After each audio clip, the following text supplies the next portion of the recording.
Muy buenas tardes a quienes están conectándose, a todos y todas, en este seminario denominado Indios y Ánforas. Es una actividad auspiciada por la agrupación, la comunidad Pucara, el Grupo Hicha, la Universidad Mayor de San Andrés, la Decanatura de la Facultad de Ciencias Sociales y la Universidad Autónoma Metropolitana de Xochimilco. Vamos a dar inicio cediendo la palabra a Lilian, quien es ejecutiva del Centro de Estudiantes de Sociología, para que haga la inauguración y la presentación de este seminario. Lilian, es tu tiempo.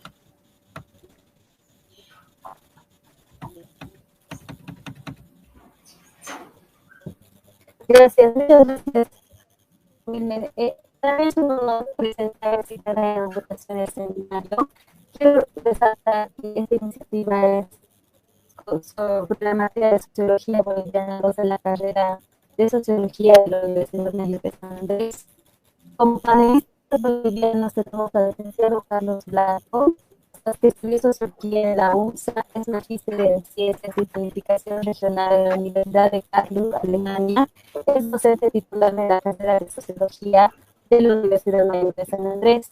De igual manera, representa al licenciado Moisés Gutiérrez Rojas, que en la fundación del en 1985 fue secretario de la Formación Política e Ideológica del Comité Ejecutivo Nacional Catarista. Tiene estudios de filosofía y sociología en OSA, asesor cultural de la CSUCD en 1985 y la gestión de Genaro Flores. También fue responsable de la Comisión Educación de la CSUCD en 2005 en la gestión de Felipe Quispe. Es conductor de temática indígena. De igual manera, también es un honor presentarles a la licenciada Fabiola Escárcega de México, de Sociología en la Facultad de Ciencias Políticas y Sociales de la Universidad Nacional Autónoma de México, UNAM, es profesora e investigadora en la Universidad Autónoma Metropolitana en la Unidad de Xochimilco, México. Como palabras de clausura y síntesis general, vamos a tener a Carlos Mamani, que estudió historia en la Universidad Mayor de San Andrés y es docente titular de la carrera de antropología y arqueología y es actual decano interino de la Facultad de Ciencias de la Universidad Mayor de San Andrés. Muchas gracias, Wilmer. Gracias, Lilian. Seguidamente vamos a dar rápido para seguir y entrando en ritmo para dar la palabra al licenciado Carlos Blanco, quien nos va a exponer un trabajo que él ha desarrollado. Licenciado Carlos Blanco, es su tiempo. Muchas gracias a la organización de este importante seminario. Sé que nos están siguiendo en muchos países, ha generado mucha expectativa este evento, probablemente por una razón. No existen investigaciones detenidas sobre la participación política electoral, en particular político-electoral, de los partidos indianistas y cataristas en Bolivia. Entonces, para no perder más tiempo, en los escasos 15 minutos, voy a desarrollar un par de filminas. Un poco para conocer los antecedentes político-ideológicos, el trasfondo político-ideológico del tema que nos ocupa ahora. Ya en las aproximándonos a la Guerra del Chaco hacia 1932, ante todo desde los documentos de la Revolución Universitaria de fines de los años 20, se habían germinado nuevas tendencias ideológico-políticas en Bolivia. Por un lado estaban las tendencias del marxismo, por otro lado la del nacionalismo revolucionario. Y después de la revolución surgirá la corriente del indianismo. En cuanto a la formación de partidos políticos, es decir, estructuras orgánicas político-partidarias que hayan generado, hayan interpelado al Estado y a la sociedad bolivianos, encontramos sus orígenes ya en los años 60, hacia 1960 para adelante. Por un lado, en el importantísimo movimiento universitario Juliana Paza, en el Partido Agrario Nacional, que según algunos es Partido Autóctono Nacional, en el Partido Indio del Collasuyo, en el Partido Indio de Aymaras y Quechuas, luego en el Partido Indio de Bolivia, que va a tener un programa de gobierno escrito hacia fines de los años 60, y finalmente, o para culminar esta etapa, este prolegómeno para la formación de partidos políticos que han tenido un rol electoral en Bolivia, está el Manifiesto de Tiwanaku de 1973. Miren, este es un cuadro elaborado rápidamente. Cada uno de estos cuadritos implica un proceso electoral en Bolivia. Ni siquiera están todos. Miren, hemos tenido por lo menos 31 procesos electorales entre presidenciales y parlamentarios, municipales, prefecturales y de gobernación, referéndums, elecciones para la Asamblea Constituyente, judiciales, y un conjunto de otros eventos electorales vinculados, por ejemplo, al proceso de las autonomías municipales, regionales y departamentales. Sin contar estos últimos, hemos tenido 31 procesos electorales en Bolivia en 41 años, desde 1978. Eso significa 1.3, cada 1.3 años un proceso electoral.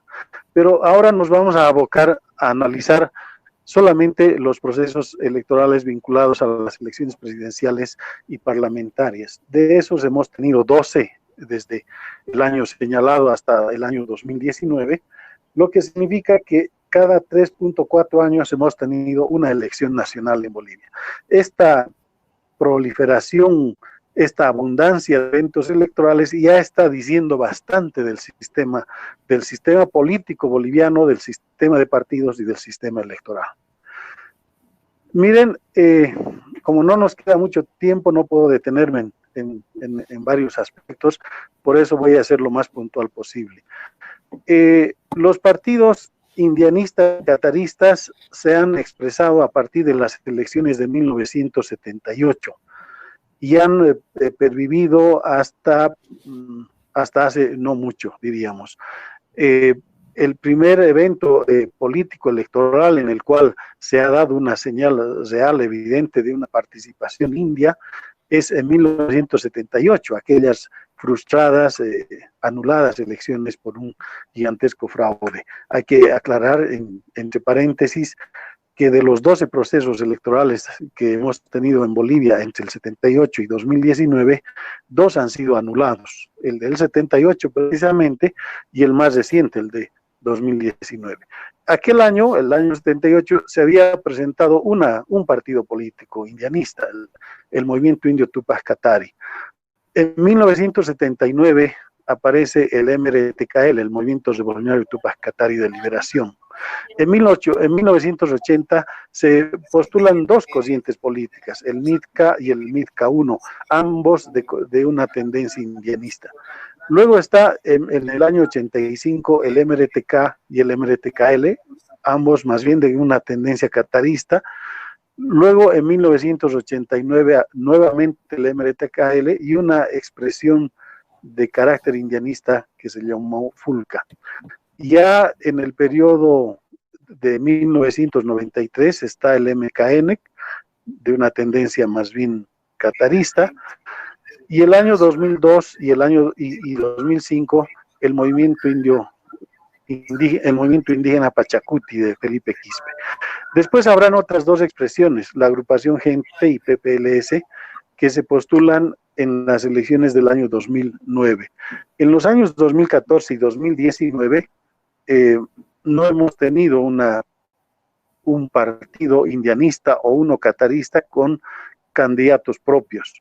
Veamos cuál ha sido el comportamiento electoral y los resultados electorales que han tenido los partidos indianistas y cataristas a lo largo de estos procesos electorales. Como verán, las líneas largas que ustedes ven, contundentemente largas, son las que la sumatoria de todos los demás partidos, en tanto que las líneas pequeñas son la sumatoria o el resultado electoral en porcentaje de los partidos indianistas y cataristas.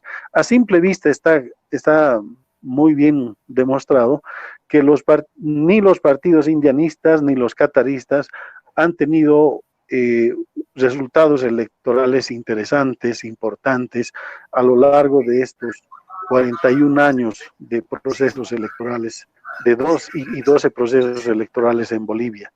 Vean ustedes que el único momento en el que un partido indianista logra superar el 5% de votos válidos y llegar a 6.09 es en el año 2002 con el movimiento indígena Pachacuti, liderizado por Felipe Quispe.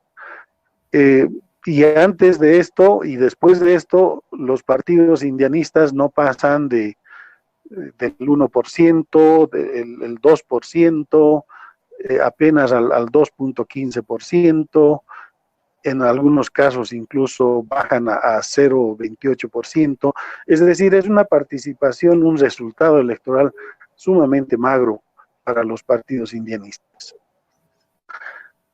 Sin embargo, los partidos políticos indianistas y cataristas no se han presentado, es decir, no se han expresado únicamente mediante una candidatura propia a la presidencia y vicepresidencia, que es el centro de nuestro análisis.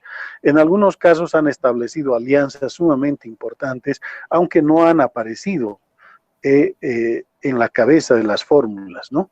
Por ejemplo, en las elecciones de 1978, una fracción absolutamente importante, como fue la MRTK, liderizada por Genaro Flores, Víctor Hugo Cárdenas, Macabeo Chila, y de la que también llegó a formar parte uno de nuestros expositores, Moisés Gutiérrez, se había aliado a un frente político sumamente importante, que había reunido a la más importante, a una amplia base social, obrera, campesina, popular, de sectores medios, etcétera, que se llamó la Unidad Democrática y Popular. En 1979, el MRTK, ese mismo MRTK, continuó, esta vez ya con una importante alianza con la UDP. Pero además había otra fracción liderizada por Macabeo Chila que se había aliado con el MNS, ¿no? En 1980 se presentan las dos corrientes indianistas, como había mencionado, pero una tercera fracción se alía con el MNS. No dejo de mencionar la presencia de algunas figuras de perfil indígena, aunque ya no bajo el liderazgo de los partidos, de sus propios partidos políticos. Por ejemplo, en el año 2014 está Tomás Ayarwi como candidata a la vicepresidencia por la agrupación Partido Demócrata Cristiano. También se puede mencionar a Cárdenas como candidato a la presidencia por UCS, un partido de orientación populista, y no se puede dejar de mencionar a Félix Pazzi como candidato por su propia agrupación denominada Tercer Sistema. Ya para cesar en estos escasos minutos, yo formulo algunas preguntas. Si este es un país de mayoría india, ¿por qué el indio no vota por el indio? ¿Por qué el indio no construye su propio partido político? Pero además, quiero motivar a una reflexión aquí. Si se asume que el actual sistema democrático es liberal, occidental, etcétera, ¿por qué el indio participa en los procesos electorales?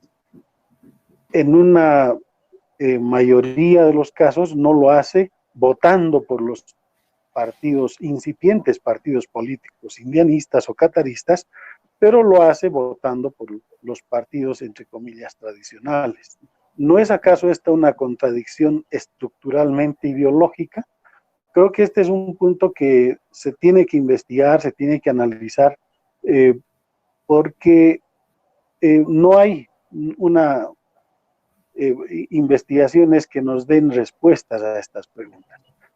Dado el escaso tiempo, ahí quiero concluir para luego dar lugar a una ronda de comentarios. Gracias. Oh, muchas gracias, licenciado Blanco. Muy interesante, una perspectiva histórica de los partidos indianistas y cataristas y su participación hasta las elecciones del año pasado. Bueno, ahora vamos a dar el tiempo a Moisés Gutiérrez para que pueda compartirnos su experiencia y también su exposición. Moisés, es tu tiempo.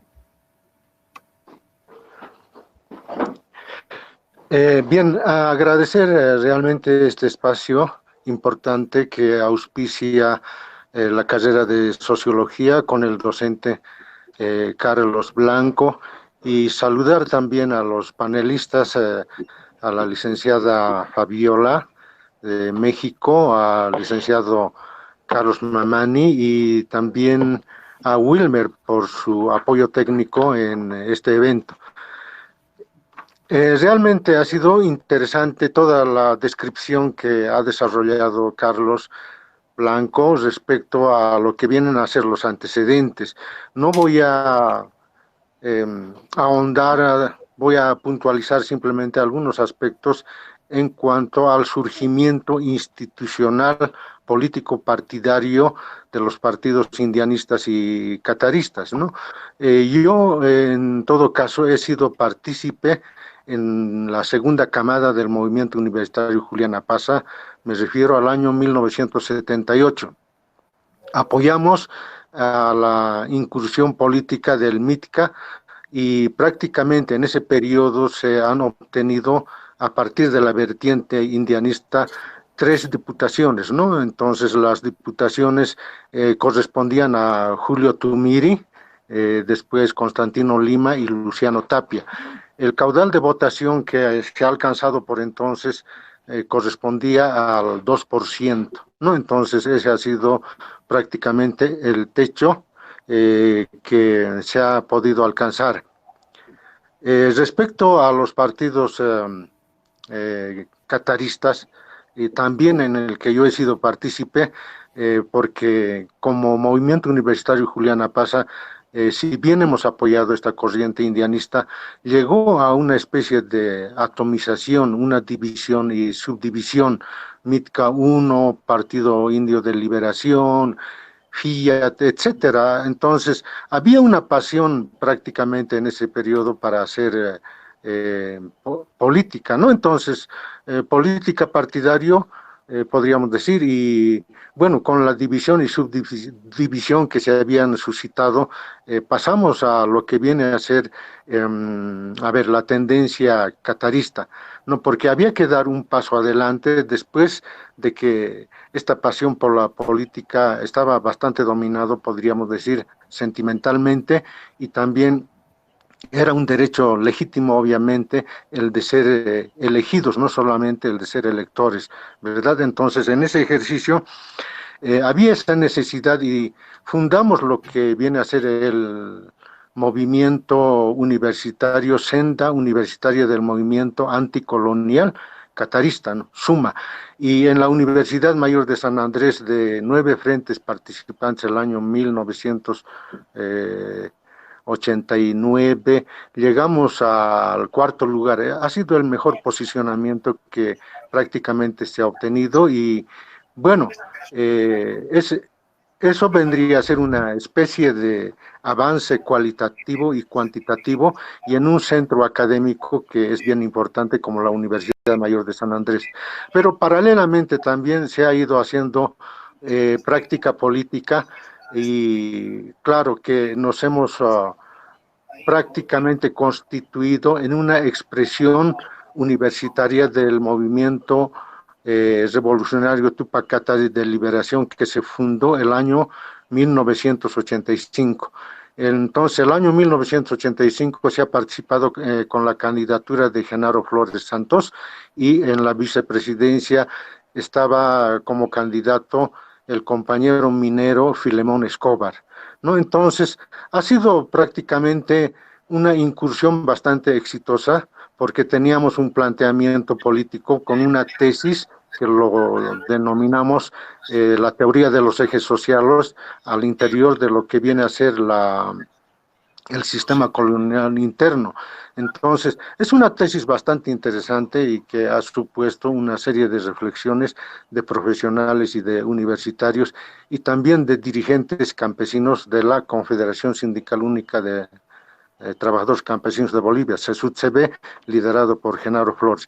Se han obtenido en ese periodo, el año 85, dos diputaciones, uno por La Paz, que viene a ser Víctor Hugo Cárdenas, y la otra diputación por Potosí, que ha sido por Walter Reinaga Vázquez, ¿no? Entonces, un potosino quechua y también un aymara que ha sido Víctor Hugo Cárdenas.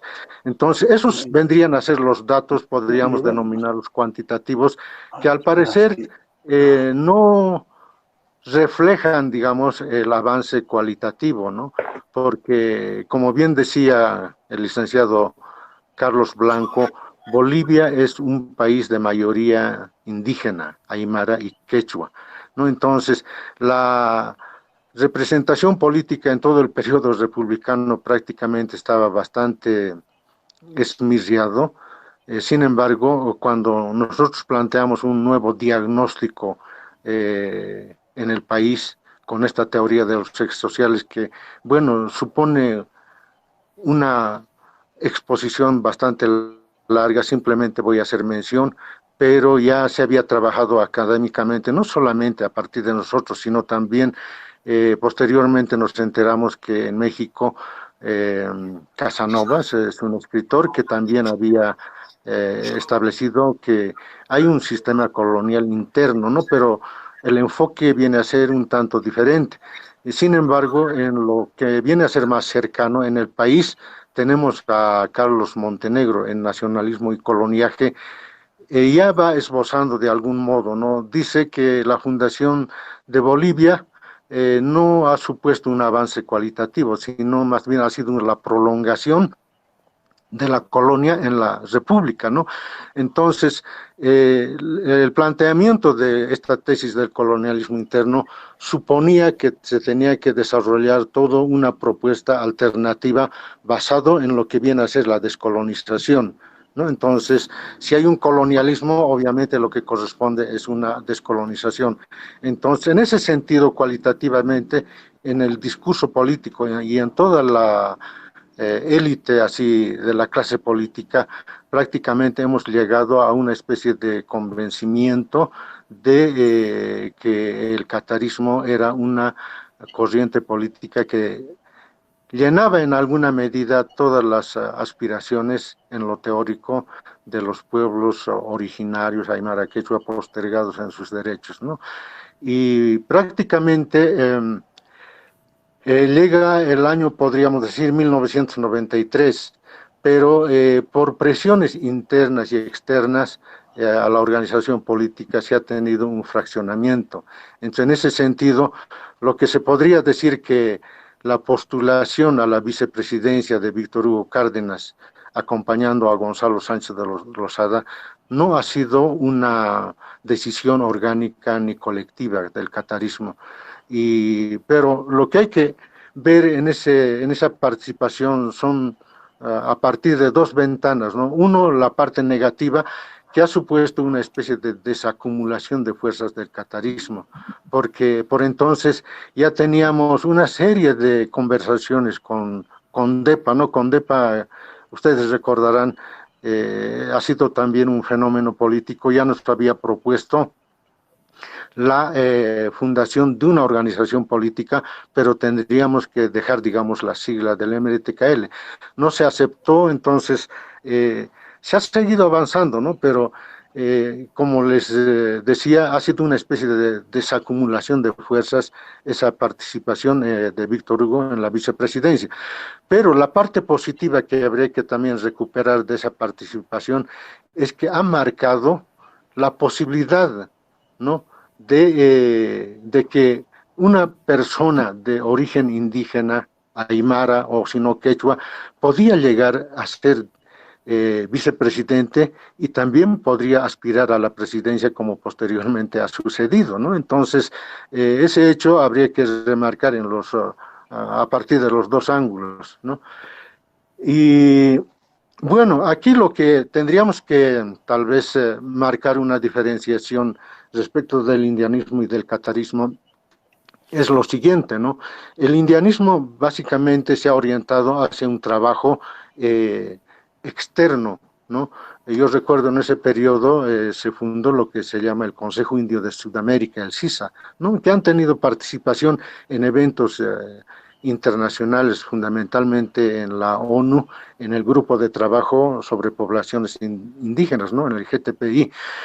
Entonces, prácticamente había una especie de divorcio con lo que viene a ser la organización interna en lo que viene a ser, digamos, Bolivia, ¿no? Porque en el CISA participaban también gente, digamos, de otros países, pero nosotros necesitábamos aquí en el país tener una parte organizativa como organización política. Entonces, la CESUD-CB viene a ser esa parte, digamos, organizativa, ¿no? Así, para las elecciones hemos podido presentar candidatos en todos los departamentos, porque la CESUD se ve como organización, abarca, digamos, una estructura nacional, y para todos los departamentos se han tenido candidaturas, y quiero remarcar la importancia de la CESUD se ve como un órgano de poder, porque recordarán que Felipe Quispe también ha tenido una participación, tenía su tesis política dentro de la CESUD-CB, teníamos discusiones,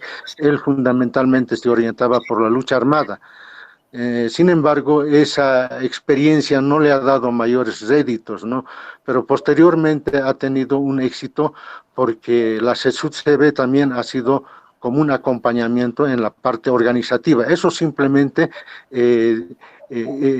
quiero remarcar como un órgano de poder, ha sido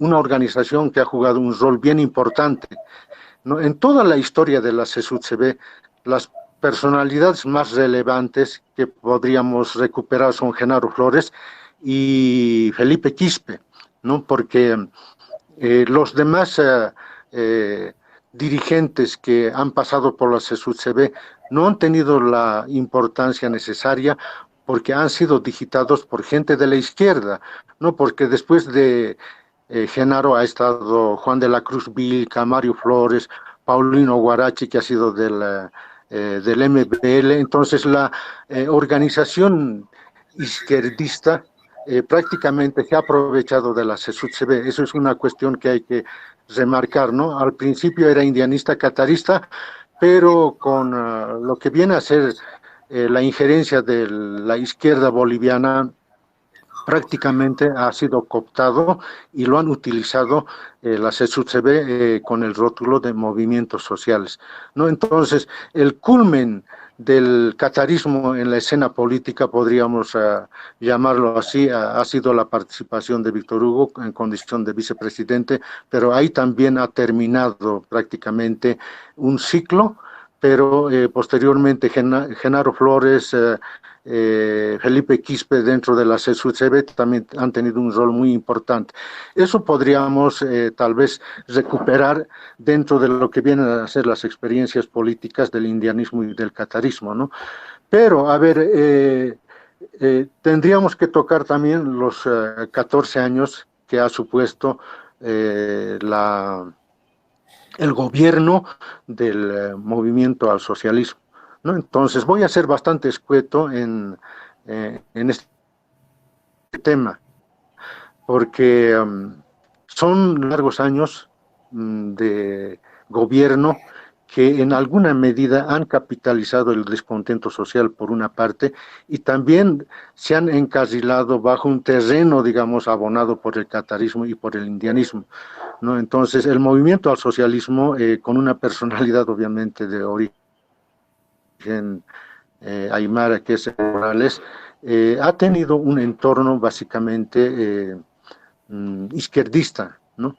Entonces, podríamos hablar de Evo Morales, sin embargo, lo que tendríamos que tal vez tener incidencia es sobre el entorno. La crítica tiene que ir al entorno, sobre lo que podríamos llamar los rasputines, o si no, los rabinos rojos del la revolución socialista, porque se postulaba la sociedad socialista como una solución, y ideológicamente también adscritos a lo que podría ser, digamos, el marxismo, ¿no? Porque las corrientes indianistas y cataristas siempre han labrado lo que viene a ser un pensamiento propio. Primero, nuestra realidad, estudiar nuestra realidad, ¿no? Entonces, sin embargo, el marxismo, obviamente, a través de las organizaciones no gubernamentales, han apoyado y han apuntalado esta candidatura de Evo Morales, ¿no? No podemos dejar de mencionar a CEGIS, al CEDLA, al CESA de Adalberto Cobb y todas las organizaciones no gubernamentales que tenían un fuerte financiamiento, pero también podemos incluir un factor externo que ha sido bastante gravitante, ¿no? O sea, el giro a la izquierda que se denominaba dentro de lo que viene a ser la realidad política latinoamericana. Entonces, en ese sentido, todos los gobiernos de los países vecinos, como ser Argentina, con los Kirchner, después Ecuador con Correa, Brasil con Lula da Silva, y sobre todo ha gravitado el apoyo, no solamente así político, sino también material de Hugo Chávez, ¿no? Para que pueda digamos, el movimiento al socialismo materializarse como una estructura política y además ser gobierno dentro del país, ¿no? Sin embargo, dentro de lo que viene a ser el aspecto ideológico del movimiento al socialismo, como bien decía, alguna vez Evo Morales en la Organización de Naciones Unidas declaró ser marxista-leninista, ¿no? Pero no vamos a abundar, digamos, en el análisis de ese detalle, que viene a ser simplemente anecdótico, ¿no?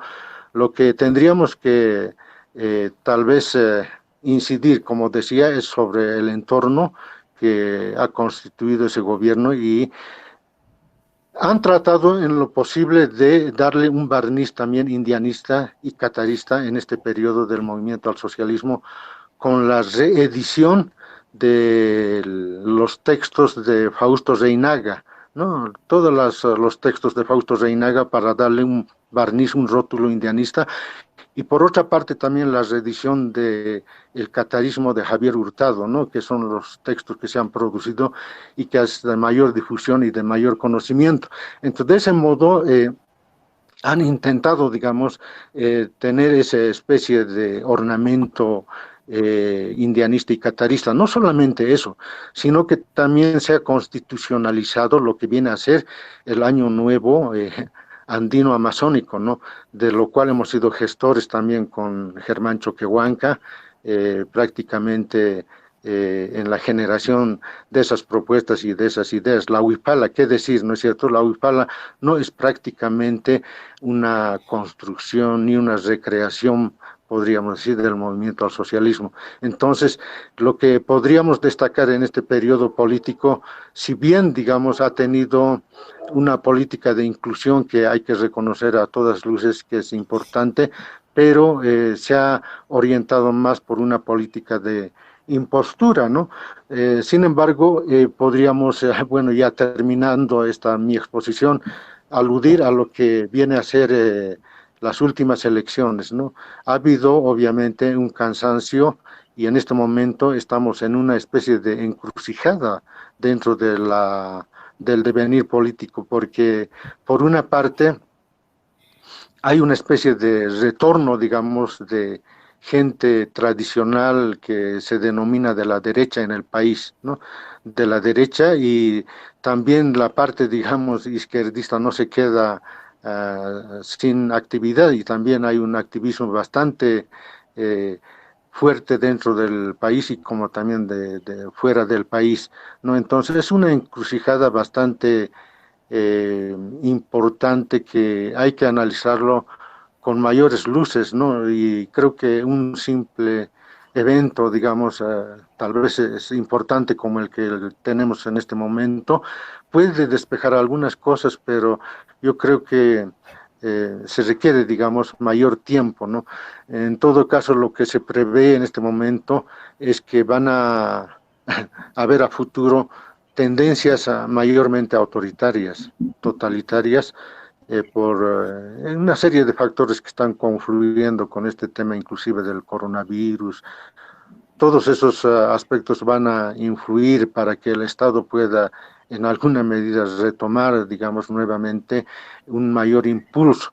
No, nuestra diferenciación, quiero terminar con esto, es que tanto la sociedad socialista como postulado de los izquierdistas se compagina de manera bastante engranada con lo que viene a ser una sociedad colonial, porque le da al Estado, le da al factor político una preeminencia, ¿no?, que prácticamente se ha notado, ¿no?, en la falta de institucionalidad. Como se decía en la colonia, la ley se acata pero no se cumple. Entonces es lo mismo que sucede, digamos, cuando en una sociedad socialista llega a materializarse, y de este modo, digamos, nosotros no vamos por esta línea, ¿verdad? Entonces, simplemente quiero decir que la lucha no ha terminado en el país. El indianismo y el catarismo siguen teniendo vigencia, y yo creo que hay un devenir que va a suponer, digamos, la participación de nuevas generaciones y con ideas que ya van, digamos, gestándose como ideas fuerza para poder tener una sociedad más inclusiva, una sociedad con una interculturalidad democráticamente. Y bueno, con esto simplemente concluir mi participación, y posteriormente yo pienso que van a haber algunas reacciones de parte de los otros panelistas. Gracias por la atención. Muchas gracias, Moisés. Muy interesante, sobre todo a partir de tu experiencia como militante, como fundador, como catarista, pero también importante tu aporte porque das como que una evaluación más contemporánea, inclusive lo que se ha vivido en estos últimos 14 años. Seguidamente vamos a pasar y vamos a dar de tiempo a Fabiola Escárzaga, que nos va a hacer un comentario respecto a las dos participaciones y también lo que ella ha preparado. Fabiola, es tu tiempo.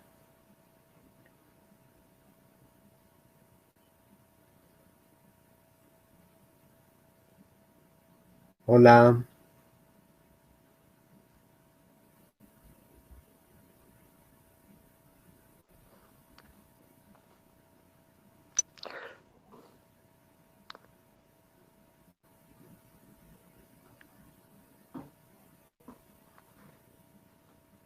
No hay audio con Fabiola, perdón. Sí, está, creo que... Sí, perdón, bueno, pues muchas gracias por la invitación, muy honrada de establecer diálogo con ustedes, perdón por la torpeza tecnológica, pues estoy muy contenta de poder participar. Y básicamente yo ampliaría un poco la propuesta de temática a partir del título, que era ánforas, partidos políticos indianistas y cataristas, a lo que sería la acción política indígena en Bolivia, que no solamente incluye a aymaras, que serían los que han sido parte del catarismo y el indianismo, sino pensar la acción política como algo mucho más amplio que lo electoral. Y los partidos políticos, porque creo que lo más significativo de los procesos de transformación que se vivieron en Bolivia no se reducen a esos mecanismos y a esas formas. Ya se planteaba, por ejemplo, el papel de la CSUCD, es decir, que la acción política de los indios no se reduce a formatos que es finalmente el mecanismo permitido, el mecanismo propuesto o impuesto por un sistema democrático representativo liberal que viene también a ser una imposición. Ahora, entendiendo la necesidad de una participación política que inicia pues, desde los años 60, 70, que para mí es básicamente la aspiración a una autorrepresentación, a romper con la forma de utilización electoral, utilización por distintas vías por parte de otras fuerzas políticas de izquierda, de derecha, de centro mestizas y que no eran representativas de los intereses de los pueblos indígenas bolivianos. Entonces, a mí me parece que, por ejemplo, en la etapa que estaba ubicada de 78 a 2005, hay un proceso de construcción de una autonomía política, es decir, de una participación de los indios a partir de su propio proyecto, a partir de sus propios intereses y no en esta subordinación señalada. Pero que se logra muy difícilmente. Bueno, la información ofrecida por Carlos Blanco en términos del alcance tan pequeño de la votación en cada uno de estos procesos refleja esta dificultad. O sea, finalmente la población indígena no votaba por candidatos indígenas. ¿Cuáles son las razones? Se pregunta Carlos. Y entonces, bueno, yo creo que uno de los temas es esta confrontación, división, separación. Por una parte, en esa primera etapa, entre indianistas y cataristas. Los indianistas que acentuaban, afirmaban más su identidad indígena, y los cataristas que afirmaban su pertenencia, digamos, más clasista, en tanto campesinos. En el recuento mismo que hace Moisés, se advierte, aunque la caracterización que él hace es distinta, que los cataristas han estado también muy cercanos a la participación política con fuerzas marxistas, mientras que el indianismo, como formulación ideológica elaborada, sistematizada por Reinaga, partía de una ruptura radical de la influencia de los marxistas. O sea, el indianismo de Reinaga se asumía como una formulación aparte, ajena, superadora de esta subordinación de los marxismos. Eso creo que ha sido algo que en la praxis subsecuente no ha sido difícil de responder, o sea, de solucionar. Sigue manteniendo divorciados a indianistas y cataristas, aunque haya evolucionado los factores, las causas, las instancias organizativas. Y eso creo que sigue siendo un factor de debilidad política. Entonces, decía yo, en este primer periodo de 78 a 2005, de intentos organizativos, de posibilidades de autonomía política respecto a los mestizos, no se puede explicar sin el antecedente de Fausto Reinaga y esta formulación indianista. Pero después parte de la lógica del catarismo ha sido renegar de la relación intelectual con Reinaga, o sea, la descalificación. Y en la fase subsecuente, a partir del año 2006, yo creo que la característica y parte de la labor de los resultados de la acción política del gobierno de Evo Morales ha sido la pérdida de la autonomía política de los sectores indígenas, que siguieron participando de manera subordinada en el gobierno de Evo Morales, siguieron siendo los electores mayoritarios de un proyecto que no representaba sus propios intereses, que no representaba su proyecto, pero que sí tuvo la habilidad para suplantar a ese sujeto indígena o indio y para suplantar el proyecto indianista y eventualmente catarista. ¿Cuál ha sido el devenir de estos procesos políticos? Bueno, ha sido la destrucción de la capacidad de organización que habían adquirido las distintas sectores y fuerzas regionales.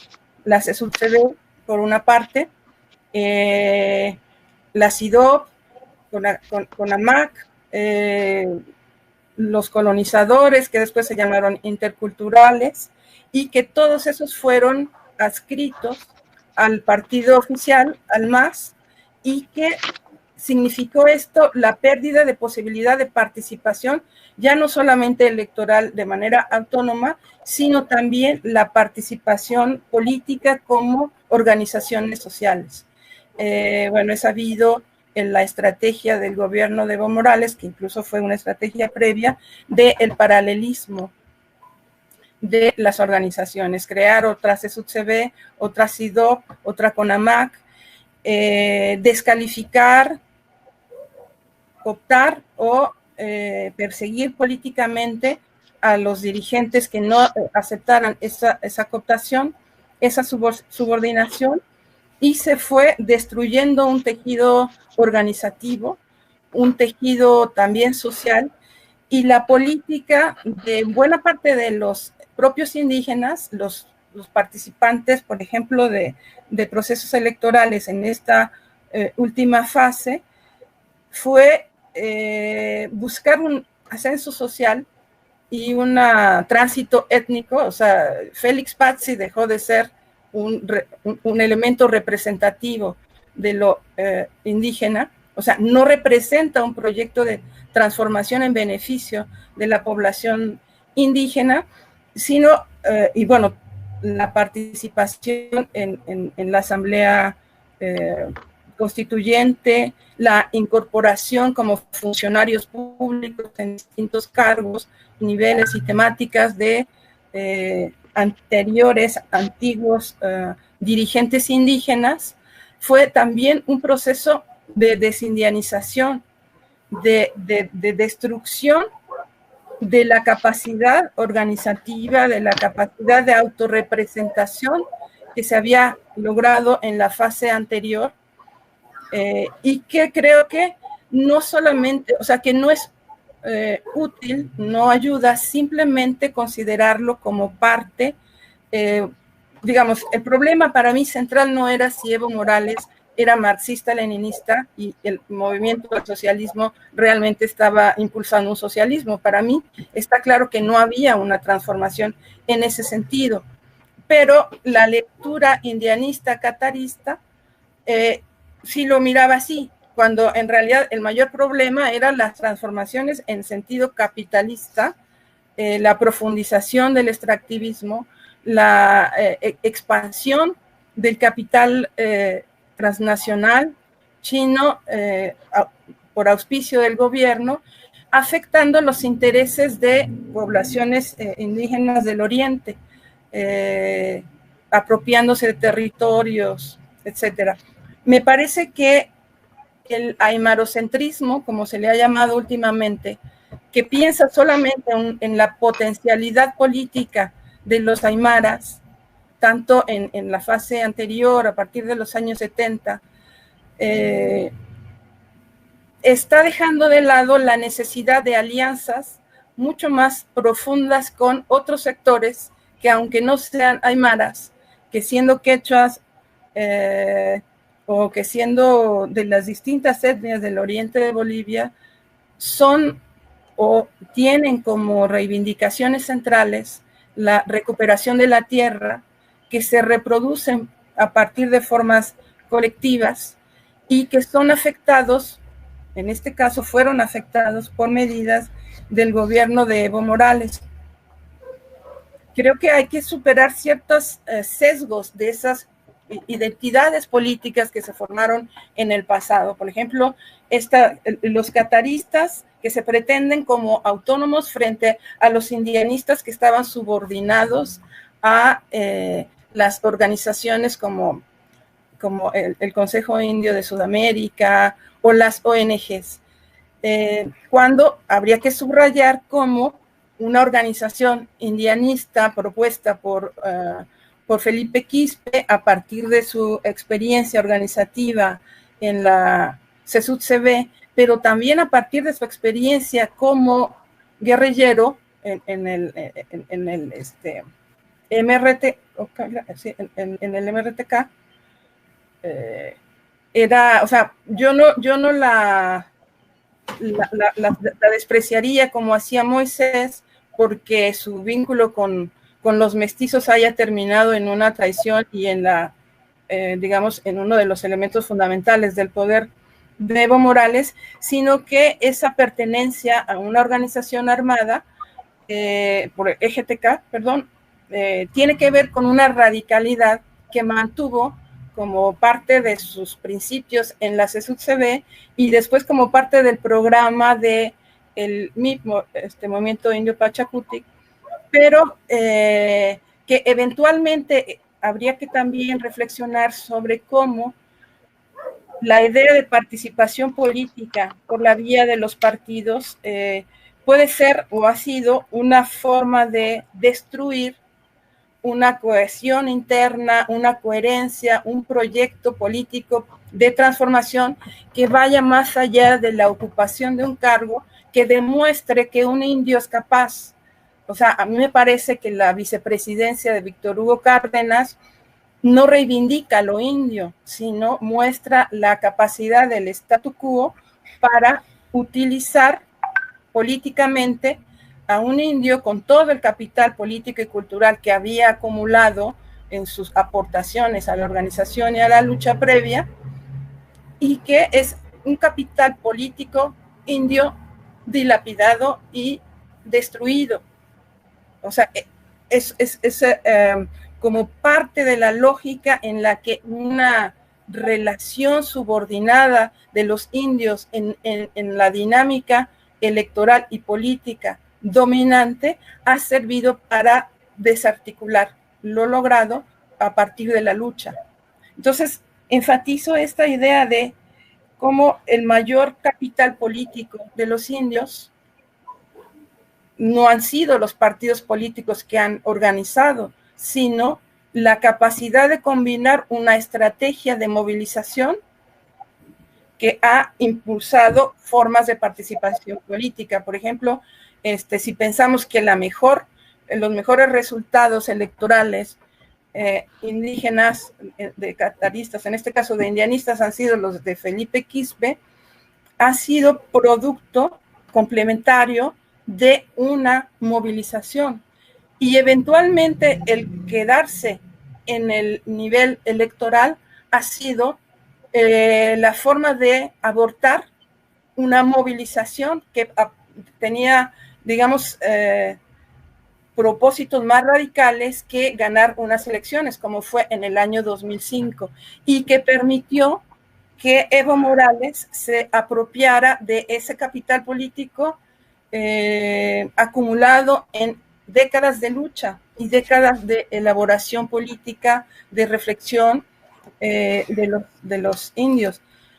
Me parece que es muy explicable la intención y la persistencia en la participación política, la participación electoral, dado que Bolivia ha vivido una fase de dictaduras violentas, cruentas, y que esta vía puede ser o es la posibilidad de una incorporación de los indios a la toma de decisiones. Pero me parece que si se pierde de lado la necesidad de transformaciones estructurales profundas como parte del proyecto indio, sea indianista o catarista, y sobre todo como parte de las necesidades de la resolución de las demandas de las poblaciones indígenas, no exclusivamente aymaras, se podría, digamos, empezar a reflexionar sobre cómo resolver la nueva coyuntura. O sea, una nueva coyuntura en la que la capacidad organizativa fue destruida por el gobierno de Evo Morales, por estos procesos de cooptación y de criminalización, pero también pensar a partir de la propia renuncia de masivos sectores indígenas a asumir un proyecto de transformación radical. O sea, también este acomodamiento a un nuevo régimen que ofrecía beneficios a algunos, a los que tuvieran mayores aptitudes para manipular a otros indios, ¿no? en el país. Entonces, ¿hacia dónde reorientar? ¿Cómo reconstruir ese capital político? ¿Cómo recuperar planteamientos ideológicos indianistas o cataristas que sirvan para hacer un diagnóstico de quién es el enemigo y cómo está conformado ese enemigo.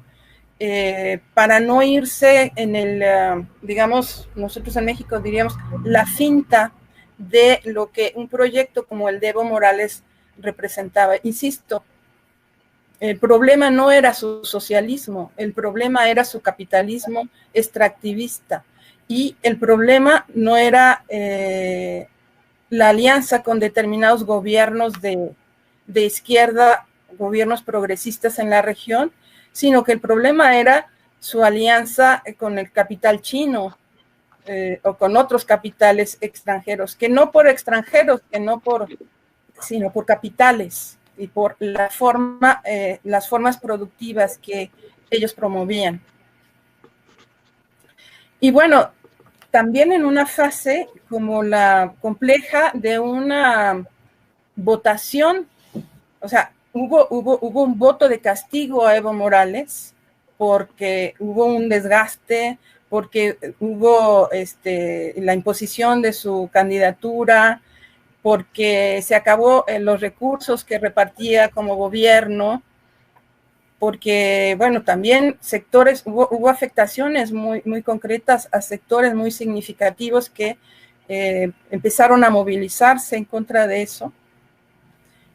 Pero, ¿cómo construimos la lectura de lo que pasó en noviembre de 2019? A mí me parece muy grave como estrategia de recuperación del poder por parte de Morales la confrontación que impuso con el tema digamos, que se representó como la agresión de los caras hacia los indios, pero metiendo por debajo muchas cosas sucias, ¿no? Entonces, que Evo Morales apostara a la polarización, a una guerra civil entre indios y no indios, me parece una gran agresión a la población boliviana, que podía y tenía todo el derecho de estar ya inconforme con un gobierno reelegido 3 veces, y a cambiar y a buscar otras opciones. Entonces, me parece que la historia pues ha dado unos golpes muy duros a la sociedad boliviana. Es patético que una derecha incapaz haya llegado al gobierno por una vía tan absurda, ¿no? Simplemente un vacío de poder dejado deliberadamente por Evo Morales y sus funcionarios y sus congresistas, y que la estrategia haya sido una estrategia muy errada, porque al final no haya logrado el propósito de volver al poder, de ser aclamado por la población para que vuelva. Y que la gente, con ese resultado imprevisto, imprevisible, quede todavía más desencantada, ¿no? Porque mucha arrepentida de haber votado contra Evo y de haberse movilizado contra Evo, porque la gente no esperaba un resultado así. Y bueno, luego esta prolongación de una situación tan confusa a partir de la epidemia, pues es todavía más grave, ¿no? Entonces, hay una gran destrucción de la moral de la población, de los sectores populares indígenas bolivianos, y una destrucción de su capacidad organizativa, y no hay condiciones en esta pandemia para retomar esos hilos, ¿no? Me parece muy complejo el panorama. Bueno, básicamente, por lo pronto esto plantearía. Muchas gracias.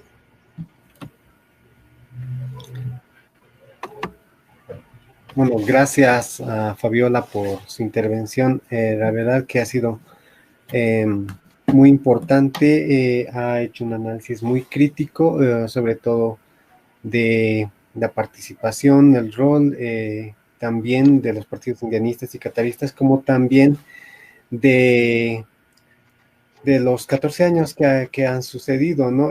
Yo me animaría, empezando la ronda de preguntas, tal vez decirle una pregunta a Fabiola. Ella habla, por ejemplo, que el problema del MAS no era el problema su socialismo, sino su apego al capitalismo. También ella nos habla de una transformación radical. ¿Cuál sería esa transformación radical, Fabiola? Así como comenzamos con eso. Sí. Bueno, en concreto eran las demandas de la movilización de octubre, ¿no? De la rebelión de octubre. La industrialización del gas, o sea, una posibilidad de autonomización de los recursos naturales bolivianos y no mantener una situación de dependencia. Solamente se cambió al comprador, pero no se modificaron los términos del intercambio y no se resolvieron demandas de tierra, por ejemplo, para sectores campesinos del occidente. Los únicos beneficiados fueron los campesinos cocaleros que se pudieron expandir hacia el oriente. Entonces, transformaciones en el sentido de lo que los sectores indígenas demandaban y por lo que crearon una situación de ingobernabilidad con sus movilizaciones del 2000 al 2005.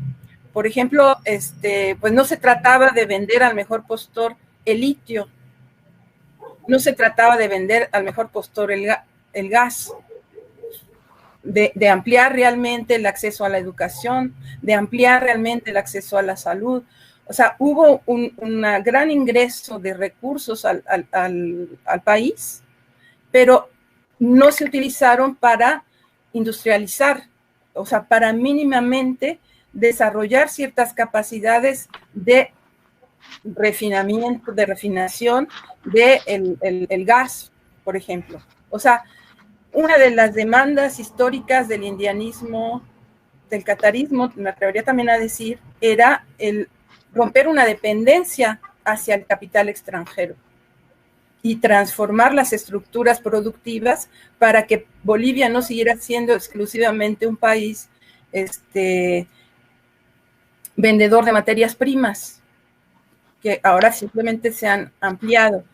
En la relación, por ejemplo, entre la agroindustria y las poblaciones indígenas del oriente, desde la negociación para la Constitución, el gobierno privilegió los intereses de la agroindustria, no afectó las dimensiones de los latifundios, propuso y avanzó en el sentido de dar tierras a los cocaleros, no a partir de la expropiación de los latifundistas, o no solamente de cocaleros, sino de campesinos de Occidente sin tierras, sino a partir de los territorios indígenas. Entonces, o sea, una toma de posición en favor del capital, en favor de los grandes terratenientes, en favor de los sectores que no debían ser, o sea, por los que no se había luchado durante de 2000 a 2005, pero también en las etapas anteriores.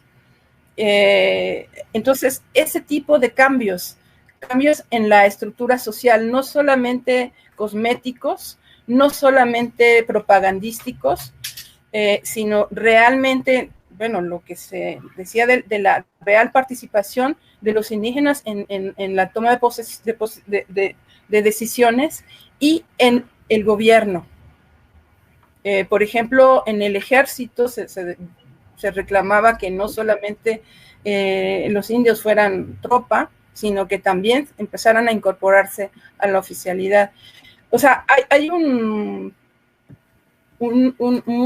numeroso número, digo, hay un gran número de demandas no satisfechas y de acciones que iban en contra de esas reivindicaciones.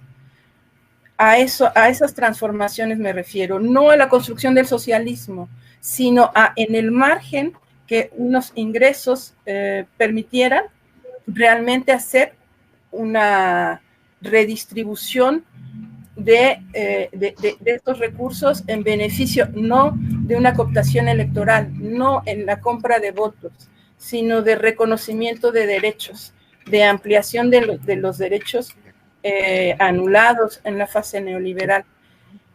No se transformó respecto al neoliberalismo mayormente en la estructura. Por ejemplo, el sistema electoral, el sistema de partidos, se cerró a la participación de otras organizaciones. En fin, ese tipo de transformaciones.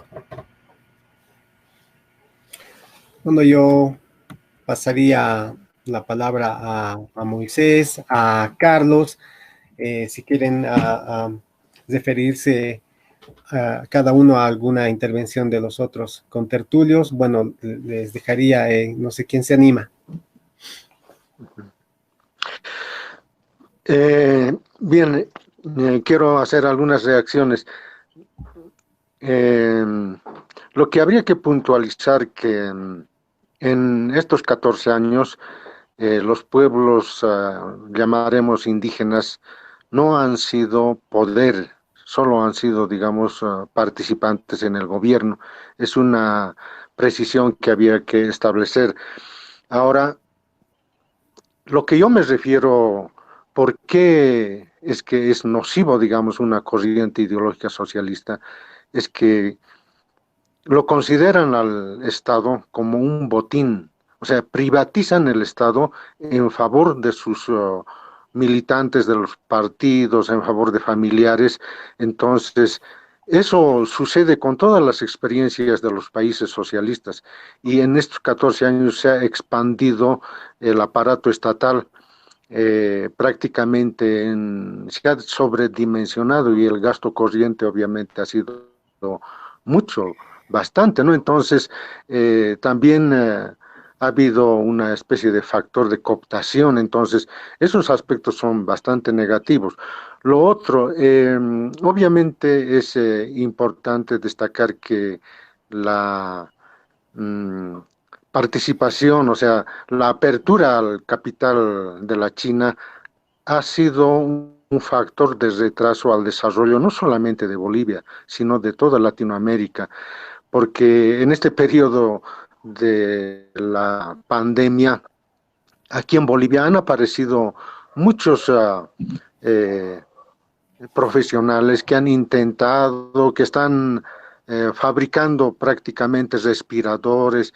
Entonces, esas creaciones, esas investigaciones, todo se podía haber desarrollado si es que no había prácticamente esa invasión de productos, ¿no? Esa apertura libre que se ha dado al capital chino, no solamente en el plano, digamos, de la minería, textiles, sino también en el plano, digamos, podríamos llamar de la investigación. No quería destacar eso. Por lo demás, me parece interesante, y prácticamente son aspectos que me hubiera gustado desarrollar y complementar, y lo ha hecho con bastante solvencia la licenciada Fabiola, ¿no? Simplemente eso a manera de una primera reacción. Sí, ¿puedo hablar? Sí, sí, licenciado Blanco, siga. Ya. Bueno, cuando se diseñó este seminario, sabíamos que iba a haber una probable tendencia a hacer un análisis de la coyuntura, una reflexión, por supuesto, necesaria, pero además urgente de lo que está pasando en Bolivia, pero quisimos evitar en realidad aquello y concentrarnos estrictamente en el tema del evento. Es decir, ni siquiera quisimos ir más allá de otro tipo de participación político-ideológica de las agrupaciones indianistas y cataristas, que, como han dicho Fabiola y Moisés, no se limitan a la participación político-partidaria, por supuesto, en eso estoy completamente de acuerdo. Pero bueno, creo que se ha abierto acá un abanico de cosas, desde el análisis de 14 años de gobierno del masismo, lo cual me dificulta tratar de sintetizar un par de palabras. Yo tengo serias dudas de que en esos 14 años, que ya no están, desde noviembre del año pasado, ahí se terminó, tengo serias dudas que ese gobierno vuelva en algún momento, lo dudo. Tengo serias dudas, decía, de que verdaderamente se haya avanzado en un proceso de generación de equidad, de acceso a oportunidades, de equilibrio social en nuestro país, cuando simplemente tomamos una movilidad, un minibús, y un conductor le dice al otro conductor indio de mierda. Y eso es real. Eso se ha dado, eso lo he oído hace un par de meses. Entonces, yo me pongo a pensar, ¿cuánto se ha avanzado? ¿Qué ha pasado? ¿Por qué? ¿Dónde se quedó? ¿Qué se ha hecho para que esto no siga ocurriendo? ¿No? Entre las cosas malas, creo yo, que se hizo fue instrumentalizar a las organizaciones sociales, en particular a las organizaciones campesinas e indígenas, cooptarlas, utilizarlas como un ropaje detrás del cual simplemente hubo un estilo de gobierno tan habitual, tan común como los que siempre hemos tenido. Se ha intentado generar una especie de burguesía indígena a la mala. Y a la mala quiero decir, por un lado, por la vía de la corrupción, permitiendo la corrupción de algunos niveles dirigenciales. Ahí está como bandera el caso del Fondo Indígena, pero también se ha intentado generar una burguesía indígena a la mala por la vía de la ilegalidad estatal, por la vía de la permisividad al contrabando y al narcotráfico, por ejemplo. Pero para cesar, yo quiero decir un par de palabras en torno a la problemática político-electoral.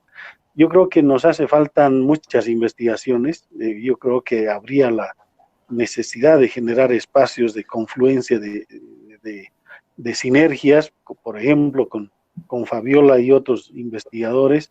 Hay necesidad de generar procesos de investigación que nos permitan analizar qué ha pasado con las formas de organización político-partidaria de la población indígena y campesina en nuestro país.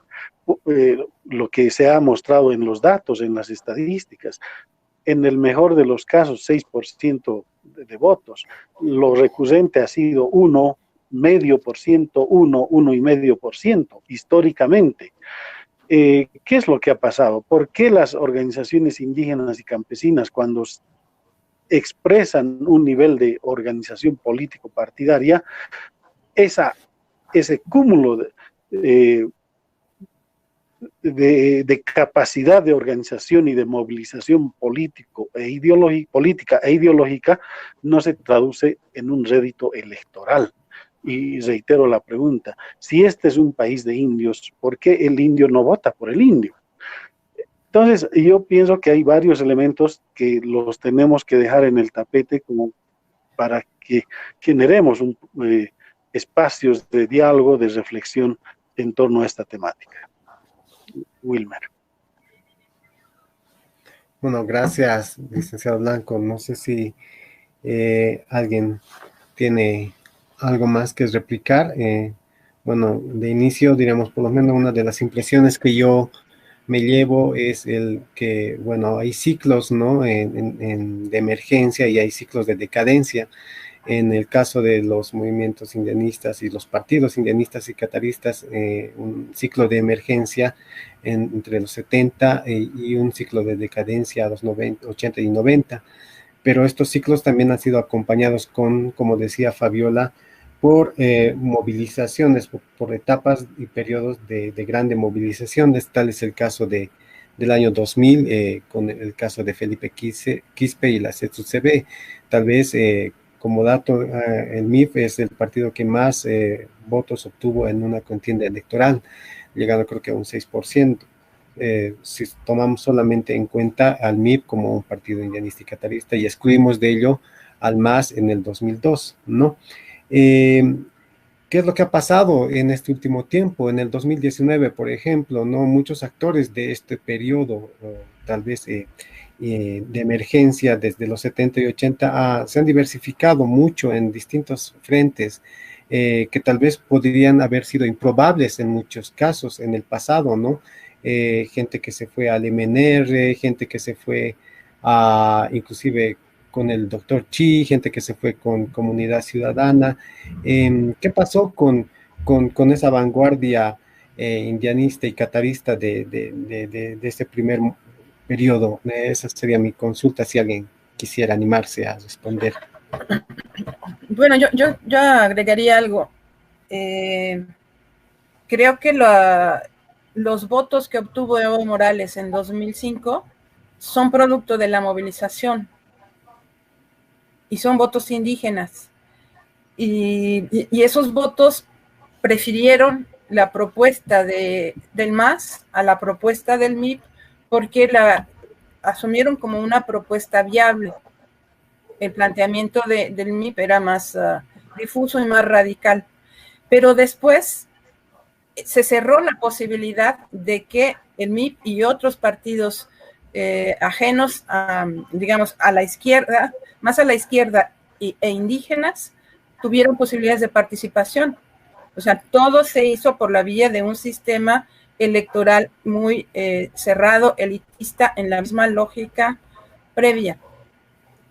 Entonces, no sabemos qué posibilidades haya en el futuro, pero el tema es tal vez la falta de un relevo generacional. O sea, Felipe Quispe dirigió batallas y tuvo una gran representatividad y fuerza, pero después de él ya no hay quien desde el indianismo, desde el catarismo, represente esa beligerancia y sobre todo represente intereses campesinos indígenas.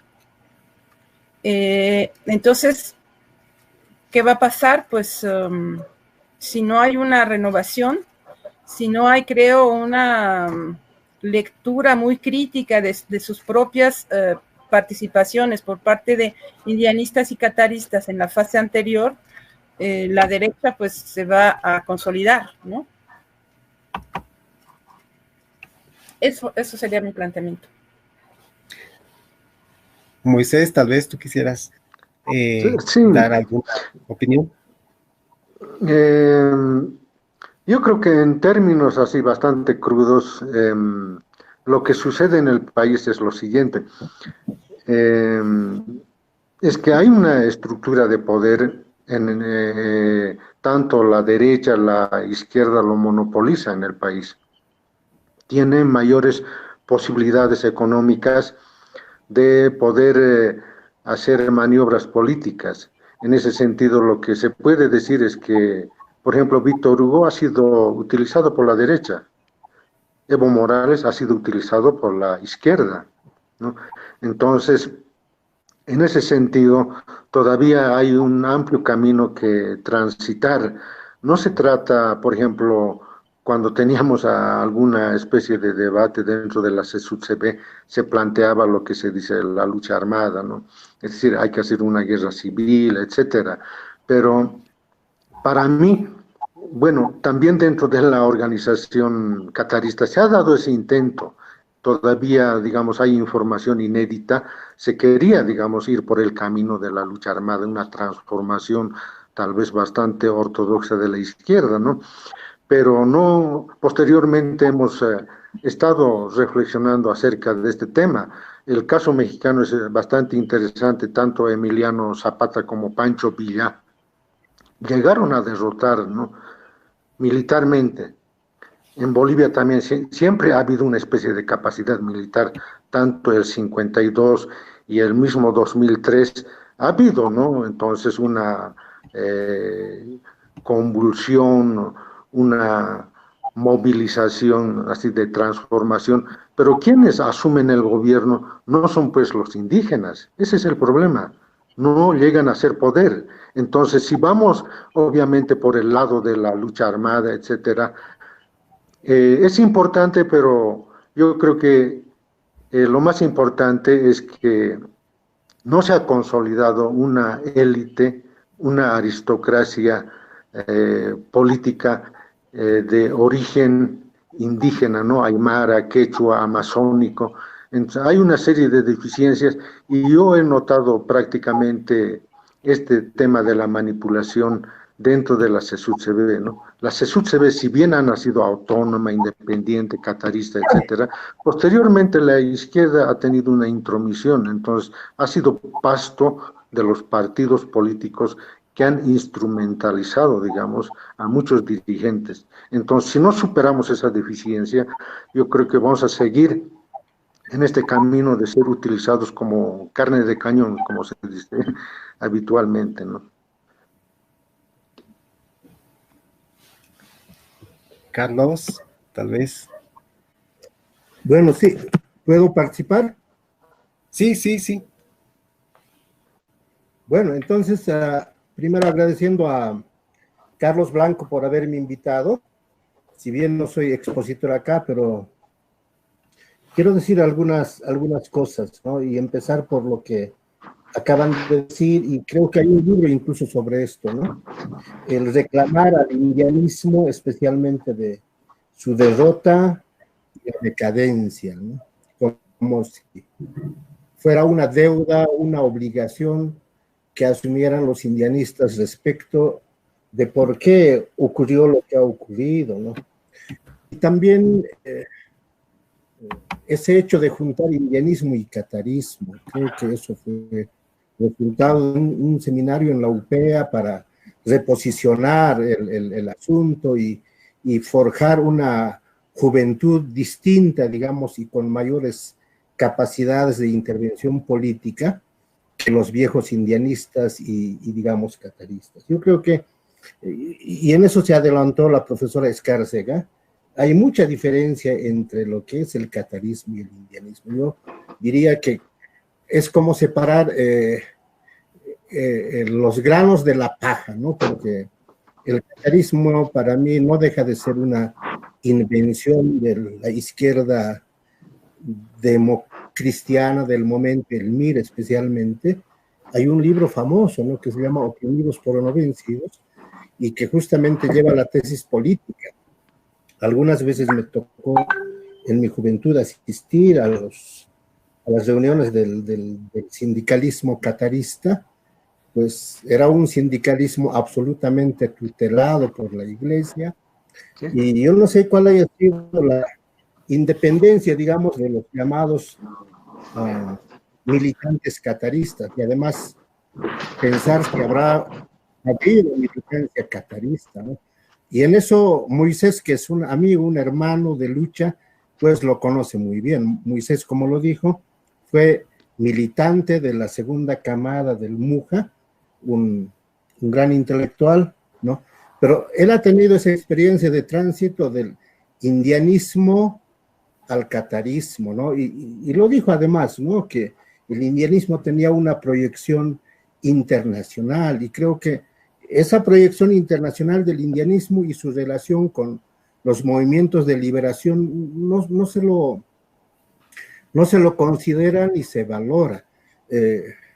Uno de los efectos legados del indianismo justamente es el haber identificado el problema que tiene el Estado boliviano como Estado, es el ser Estado colonial, y justamente esa teoría de lucha anticolonial pues es totalmente indianista, ¿no? Y no sé cuánto se deberá, por ejemplo, a Fausto Reynaga, ¿no?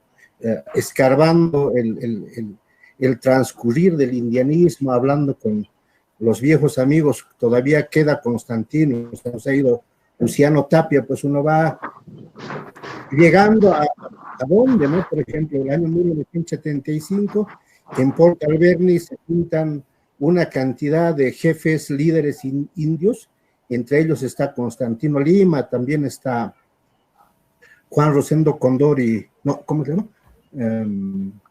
Uruchi, ¿no?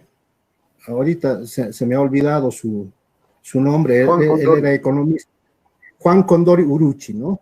Entonces, es ahí que se plantea, por ejemplo, la creación de una hermandad india, digamos, universal, y así como en ese momento está surgiendo el movimiento de países no alineados, el tercer mundo, entonces hay la propuesta de generar naciones del cuarto mundo que no tienen Estado, en este caso son las naciones indias de las Américas, de Europa y de Oceanía, ¿no? Y por otro lado, ese mismo proceso lleva al encuentro con los luchadores por la descolonización en el África, Angola, Guinea-Bissau, ¿no?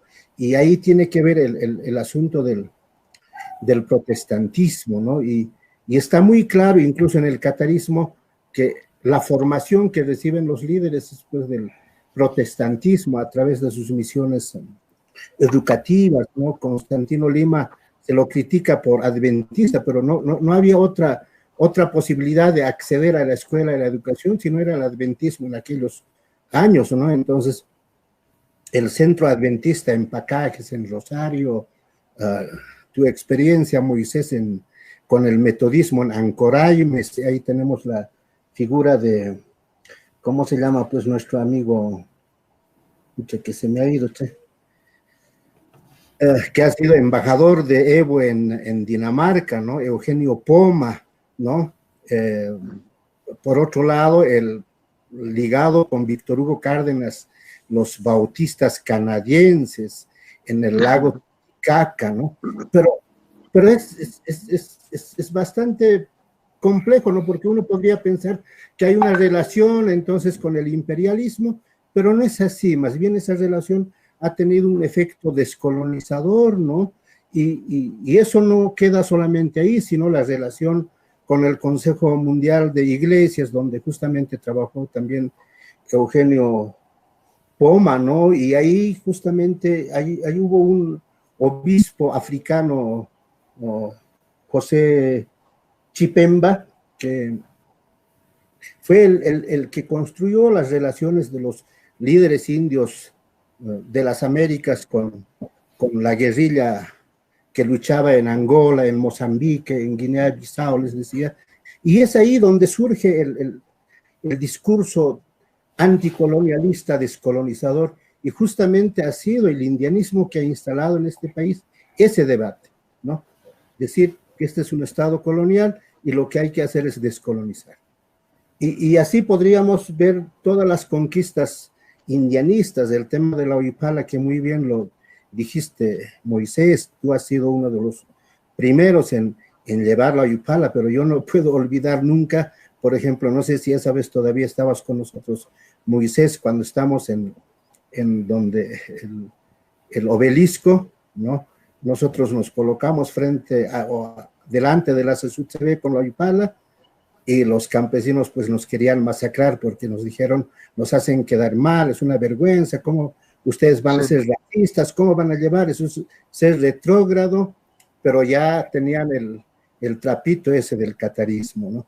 Entonces, por eso, esto es importante, ¿no? Y el otro, el tema del Año Nuevo, y yo vi tus escritos, tus entrevistas, Moisés, de cómo es que unos cuantos jóvenes casi medio locos con Germán van a la casa de nuestro amigo Rufino Paxi en Tiwanaku y se trabaja para restablecer el Año Nuevo, porque era una práctica vieja, pero hay toda una camada de gente ahora supuestamente indianista que se dedica a desacreditar aquello, ¿no? Porque eso era una práctica muy vieja en las comunidades, ¿no? Yo de niño viví eso, ¿no? De celebrar el Año Nuevo, de quemar la noche del 23, nuestras cosas viejas, y el 24, pues, bañarnos en agua antes de que salga el sol, el Padre Sol, se dice, ¿no? En Aymara.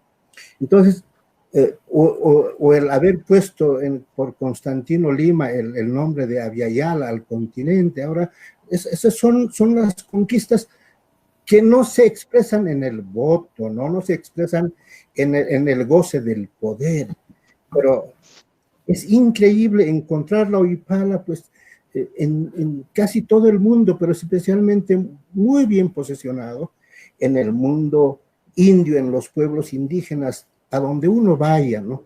Y lo mismo el tema de la Abya Yala, y lo más importante, ¿no? En el indianismo.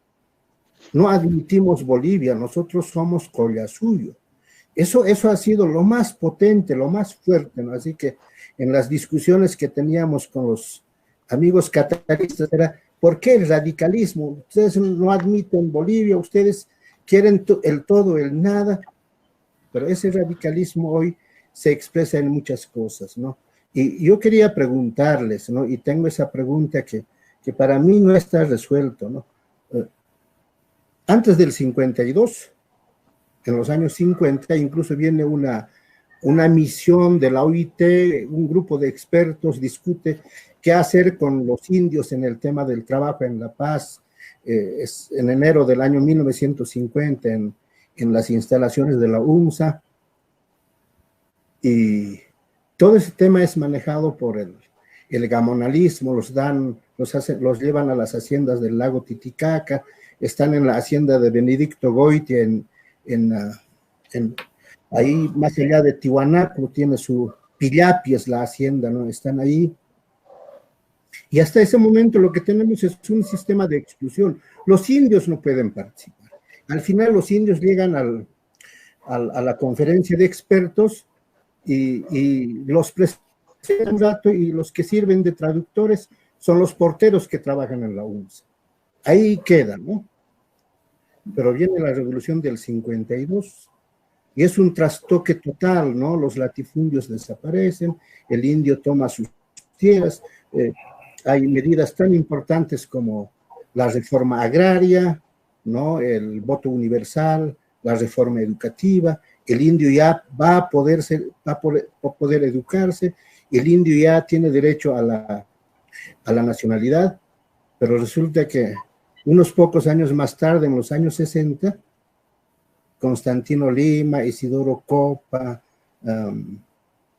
la gente que fundó Minca, se reúnen y dicen, no, nosotros no aceptamos Bolivia, nosotros somos Collasuyo, y lo que nosotros tenemos que hacer es defender aquello y vamos a la experiencia política. Entonces, la pregunta es, ¿cómo es que pudo ocurrir aquello cuando Constantino Lima, toda esa gente debía estar agradecida, ¿no? Con la reforma agraria, con el voto universal, o debía haber sido cooptada porque eran los primeros indios que se habían alfabetizado y era muy importante para el MNR tenerlos, pero no se convierten en militantes del MNR. Optan por el camino, digamos, de la autodeterminación, ¿no? Y la otra pregunta es, ¿cómo este grupo opta por las elecciones? ¿No será que esa haya sido una equivocación? Porque evidentemente los amigos de África no optaron por las elecciones, la descolonización se llevó como se llevó. Y había mucho intercambio, ¿no? Hace poco estuve hablando con Asunción Intiveros, que era dirigente del CISA, te debes acordar, Moisés, ¿no? Entonces, Asunción Intiveros pues tiene unas historias fabulosas, ¿no? De cómo vino José Chipemba, y con José Chipemba venían los guerrilleros africanos, tuvieron una reunión el año 74, creo que es, en San Bernardino, Paraguay, tuvieron una gran reunión y se hicieron pasar por pastores protestantes, y así Stroessner se los permitió, pero había todo un programa de cómo los indios de las Américas iban a tener sus propios estados e iban a ser miembros de las Naciones Unidas, ¿no? Entonces, capaz que no haya sido el camino el ir por las ánforas, ¿no? Y por eso hay mucha gente que reclama que hubo una derrota, que hay una decadencia, pero yo veo aquí con jóvenes como Wilmer, hay una camada muy interesante de jóvenes que siguen el legado, ¿no? Entonces eso no veo derrota, no veo derrota. Eso nomás, si pueden contestarme a esas dos preguntitas que les hice, ¿no? Fabiola, Carlos y Moisés. Bueno, Carlos ha lanzado ya algunas cuestionantes. Bueno, ¿quién empieza? ¿Quién se anima a dar alguna opinión al respecto?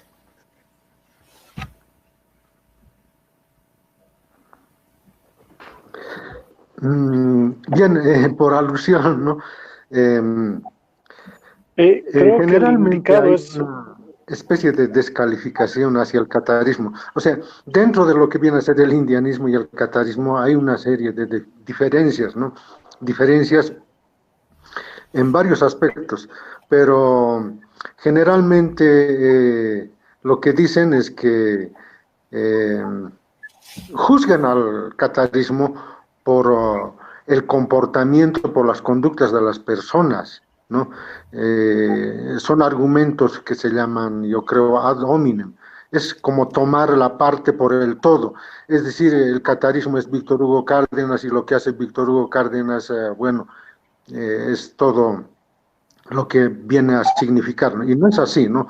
Podríamos con ese mismo criterio decir, por ejemplo, que dentro del indianismo, Fausto Reinaga apoyó el golpe de García Mesa, inclusive sacó un texto de apología de las Fuerzas Armadas, ¿no? Entonces, inclusive, a ver, había Eufronio Vélez, si no me equivoco, y además lo tentaron, dicen, ¿no? A Constantino Lima, que a última hora creo que ha retrocedido de apoyar, digamos, a García Mesa. Pero no por ese hecho vamos a descalificar todo una andanada histórica de lo que ha representado, digamos, el indianismo, ¿no? Desde los años 60, qué sé yo. Entonces, yo creo que en la proyección teórica, en la proyección de alternativas, en este momento supone, digamos, inicialmente, como decía Fabiola, un recambio generacional, ¿no? Y claro, que lo que Carlos recuerda y es bien importante los datos que menciona, ¿no? Es que una buena parte, digamos, de la dirigencia indianista o catarista han tenido su paso por las iglesias, ¿no? Las iglesias es otra historia interesante. No solamente se dedicaron, digamos, en sus primeras incursiones a luchar contra lo que viene a ser el catolicismo, sino también posibilitaron el acceso a la educación de muchas comunidades indígenas y eso no está destacado, tampoco está investigado, pero en los hechos ha ocurrido eso y por ese mismo hecho Carlos menciona, ¿no? La adscripción que tenía Constantino al adventismo, Víctor Hugo al esa Bautista. Bueno, hasta en los nombres mismos, ¿no? Hemos sido víctimas, obviamente, yo mismo soy víctima de eso, ¿no? Mi nombre es Moisés y claro, es bíblico, ¿no? En la mayoría de los casos sucede eso. Simplemente esta manera de reacción y acotación a lo que decía Carlos.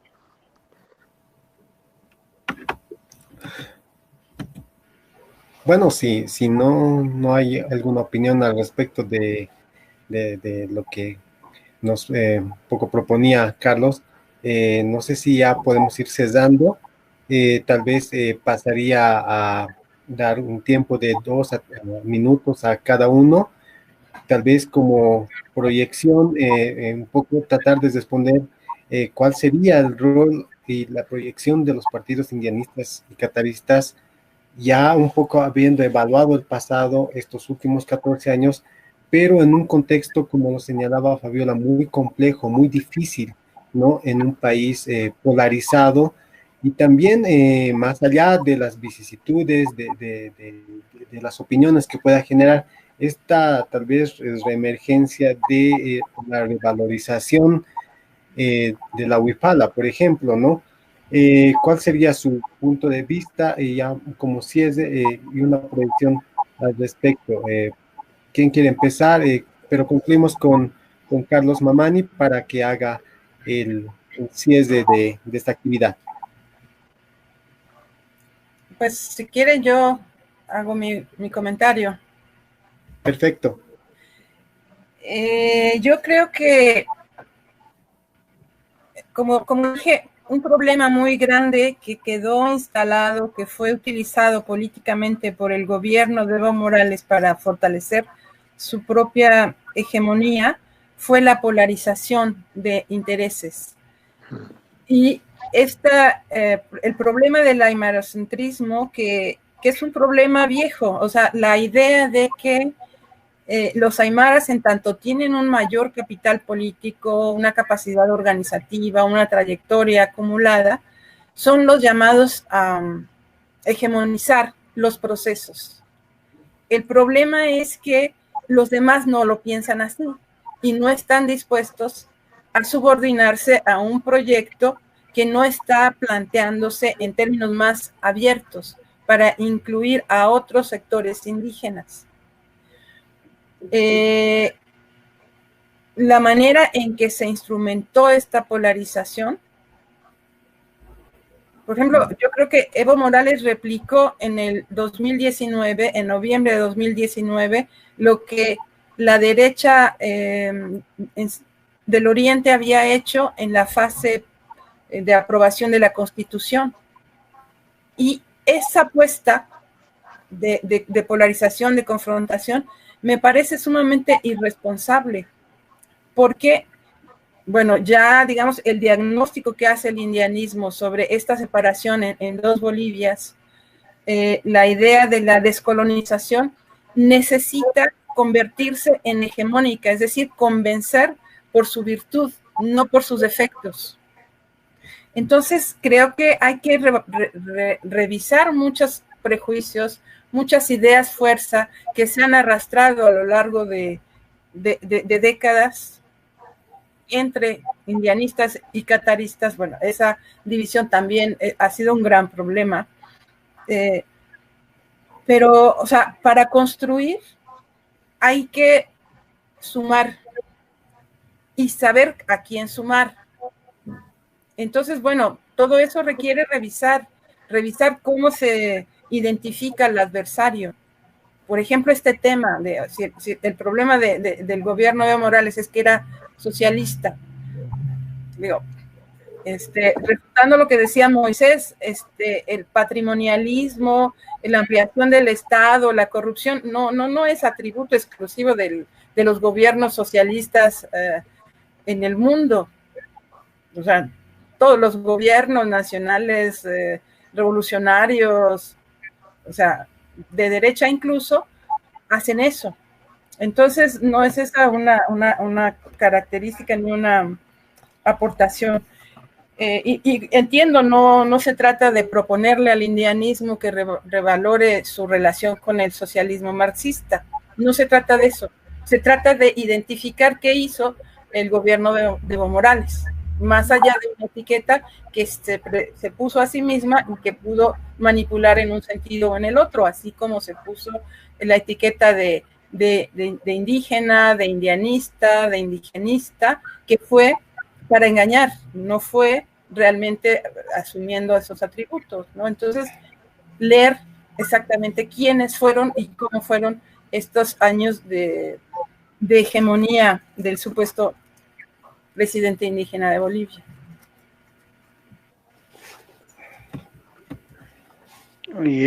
Bueno, yo muy brevemente, ¿no?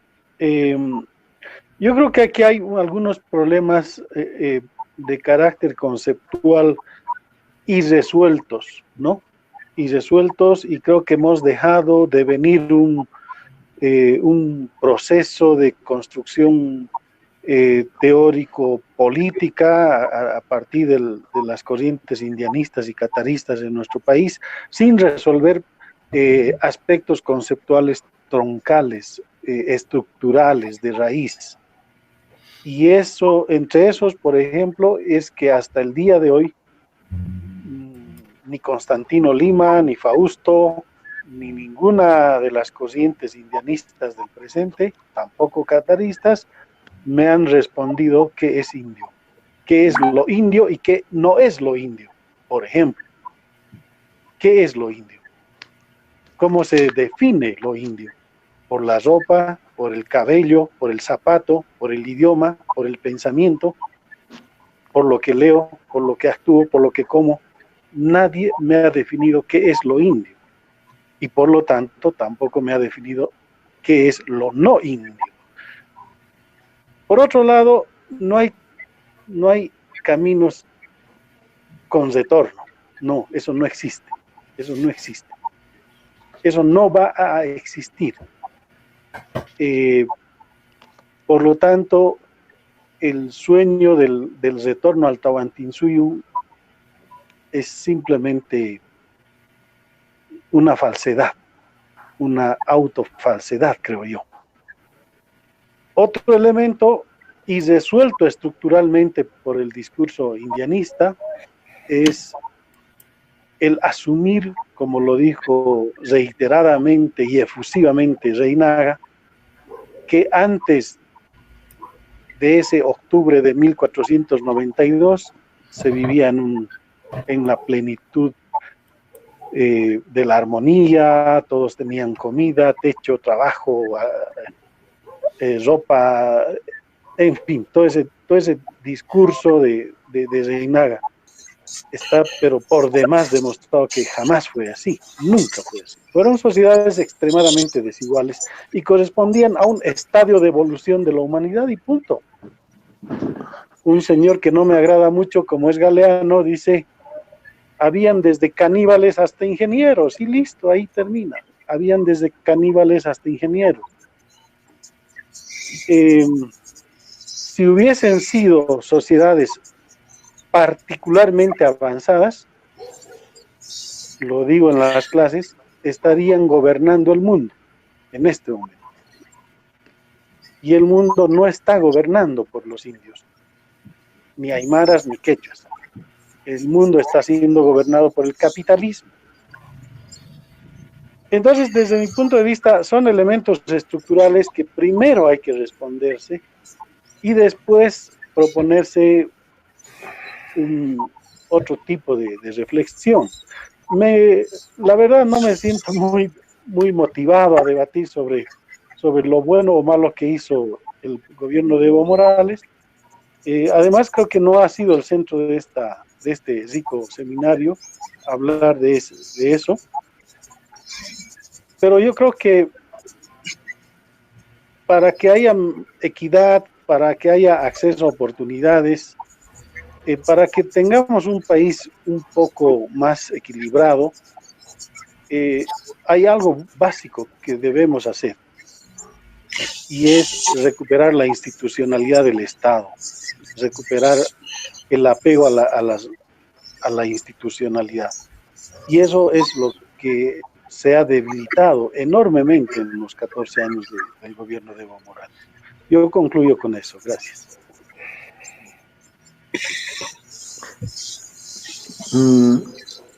A ver, una puntualización sobre lo que dice Fabiola.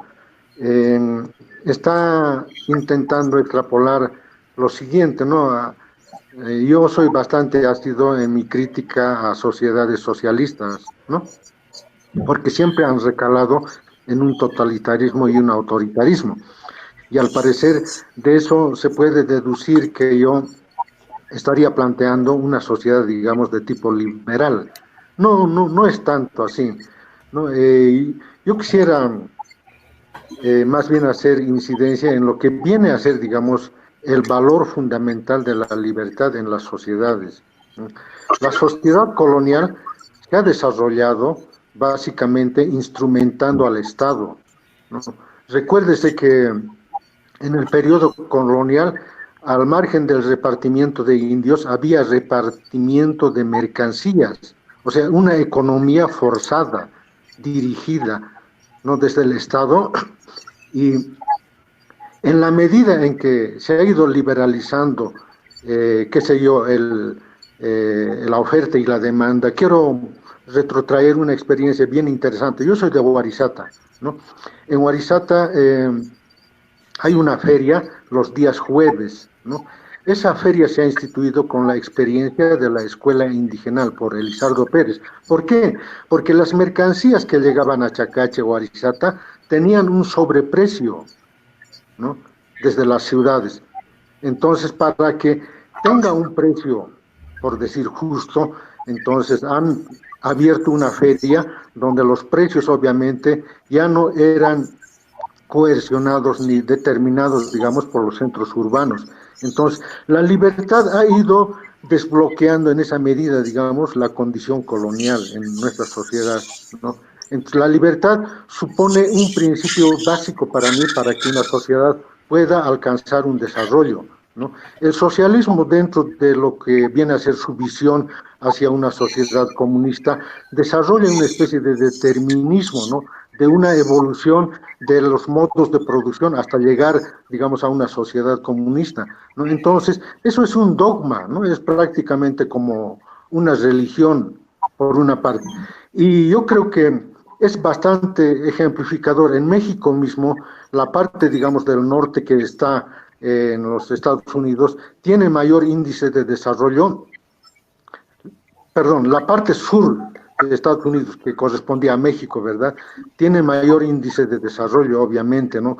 Que la parte norte de México, ¿no?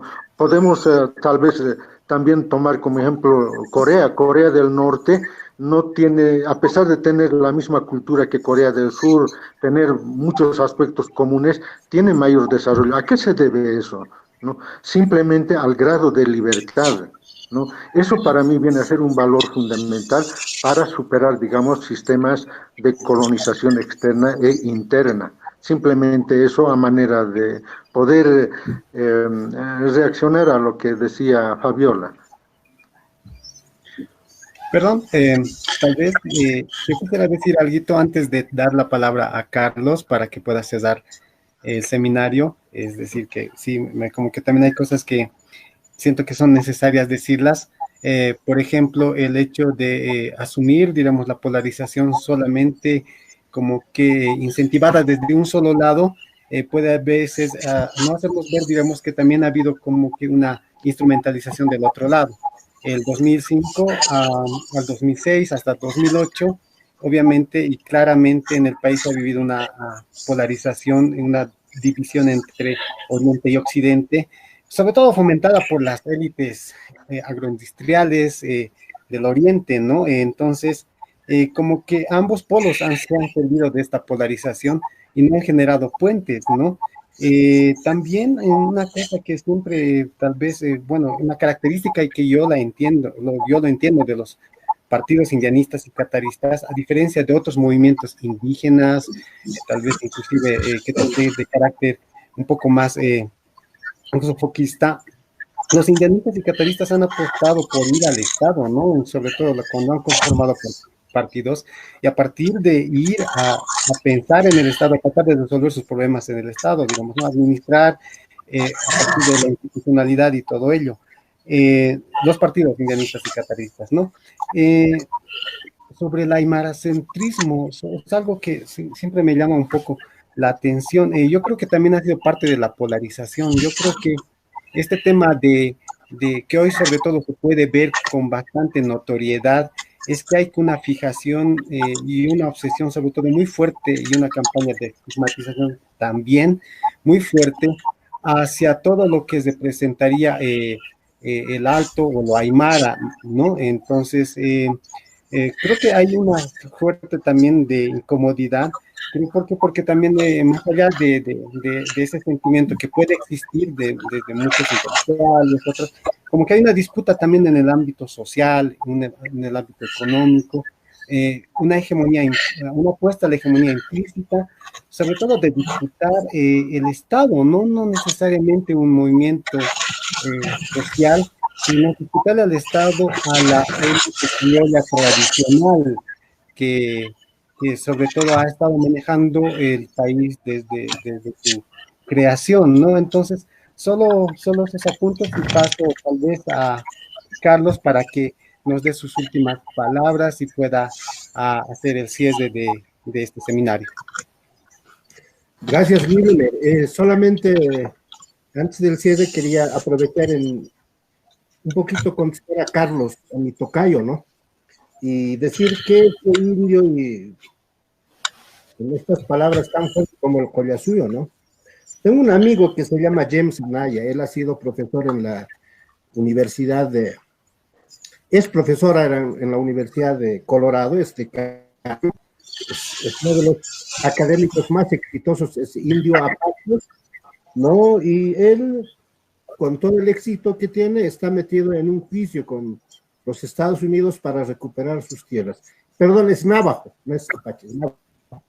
Entonces, ahí se puede entender, ¿no? Porque son tierras que perdieron hace siglos y él está metido en un juicio para recuperar esas tierras.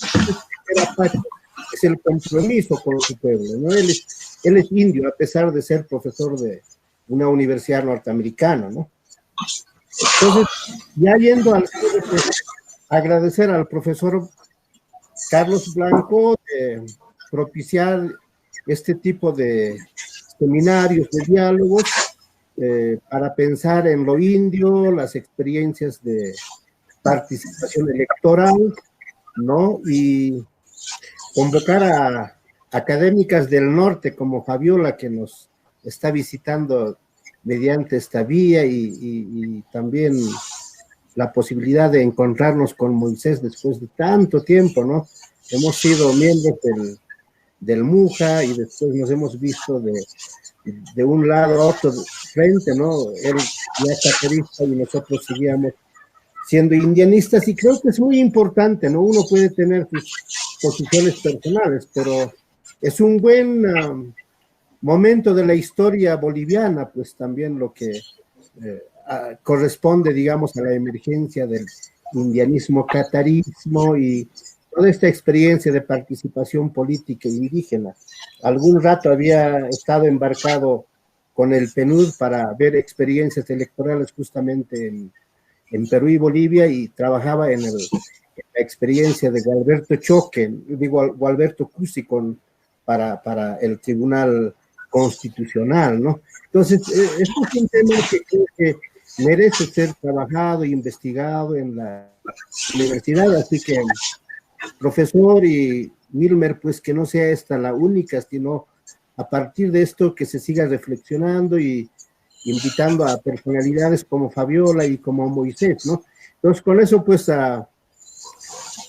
agradecerles, es un beneficio para la universidad para conocer los temas tal vez un poco más de tierra adentro respecto a los pueblos indígenas, ¿no? Entonces, que tengan una buena tarde todos, amigos, colegas, y saludos hasta México, Fabiola. Gracias. Saludos. Gracias por la invitación. Gracias por el diálogo.